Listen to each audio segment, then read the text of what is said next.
Bonjour à tous. Aujourd'hui dans cette nouvelle vidéo, je vous propose de profiter du fait que je me rends sur Paris pour essayer un nouveau cheval, un cheval de commerce, pour vous présenter les trois principales qualités à mon sens d'un cheval quand on cherche à acheter un nouveau cheval, un cheval de compétition, de saut d'obstacle en particulier, parce que dans ma propre expérience et aux écuries, on a régulièrement, que ce soit des jeunes cavaliers ou des adultes, qui cherchent un nouveau cheval ou un nouveau poney, et parfois les critères semblent un petit peu étonnants au vu des objectifs de compétition. Alors évidemment, pour les enfants, il faut que le poney soit beau, qu'il ait une belle tête, qu'il soit gentil, qu'il soit de cette couleur, mais les adultes aussi, compte énormément sur l'esthétique. Alors il faut qu'il soit pas trop grand, mais pas trop petit, qu'il soit pas trop alezan, mais avec beaucoup de blanc. Et puis finalement, les qualités intrinsèques sportives, celles dont on va avoir besoin quand on arrive en piste, elles passent au second plan.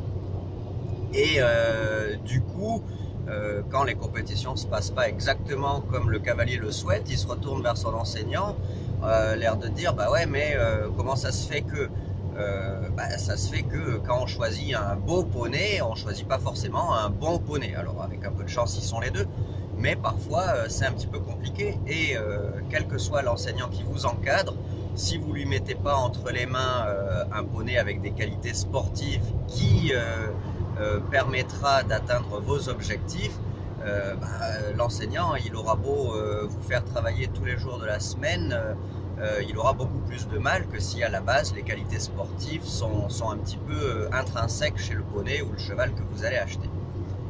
Alors pour moi, la qualité principale, c'est la tête, avoir une bonne tête. Alors je dis pas avoir une belle tête, attention, avoir une bonne tête. C'est le cheval franc, le cheval courageux, le cheval qui a envie de jouer le jeu et qui se donne du mal pour faire plaisir à son cavalier.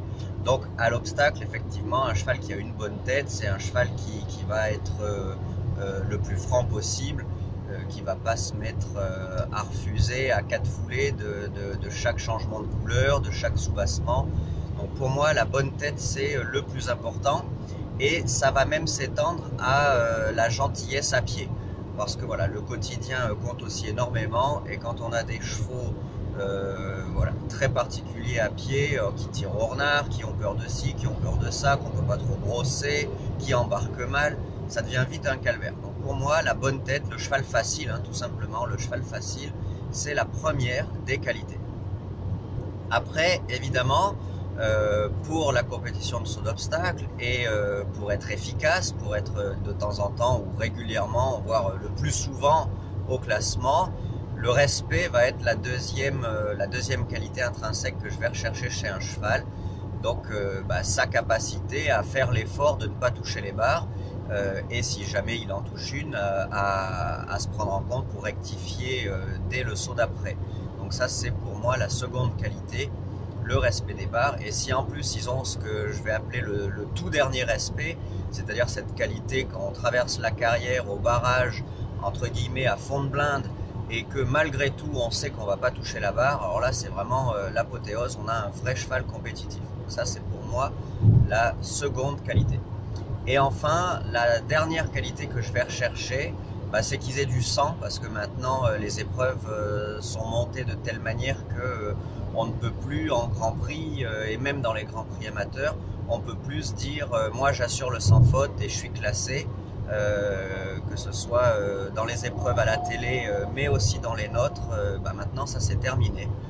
Il faut des chevaux qui ont du sang, il faut des chevaux qui galopent, parce que tous les week-ends, les concurrents, les cavaliers avec lesquels on se bat, entre guillemets, avec lesquels on est engagé dans l'épreuve, ils ont eux aussi des chevaux qui avancent et qui ont du respect. Donc voilà pour moi la dernière qualité, donc du sang, un cheval qui naturellement a envie d'avancer, donc de l'impulsion naturelle. Le gros cheval, un petit peu lourd, il n'a plus trop de chance face à des chevaux beaucoup plus légers, beaucoup plus fins et plus rapides. Donc voilà, moi je vous rappelle donc les trois qualités à mon sens essentiels pour un cheval quand on va chercher un nouveau cheval. Donc premièrement, une bonne tête, un cheval facile. Deuxièmement, du respect, un cheval qui ne tape pas dans les barres comme un footballeur. Et en dernier lieu, comment dire, oh zut, ça m'a échappé. En dernier lieu, du sang, parce que en épreuve, sinon on est toujours un petit peu à la ramasse. Donc mettez de côté le cheval bleu avec la belle crinière multicolore qui ressemble à une licorne. Celui-ci, même s'il est magnifique sur les photos, il vous amènera peut-être pas là où vous aimeriez aller. Et à un moment donné, la beauté du poney sur une épreuve de CSO, ça compte un petit peu moins que les 3 qualités dont je viens de vous parler. Voilà, si cette vidéo vous a plu, n'hésitez pas à vous abonner à la chaîne, comme ça vous serez informé des toutes dernières vidéos que je publie. Et on se retrouve sur la page Facebook Terre de Sport et Caisse pour plus de conseils. À bientôt, salut!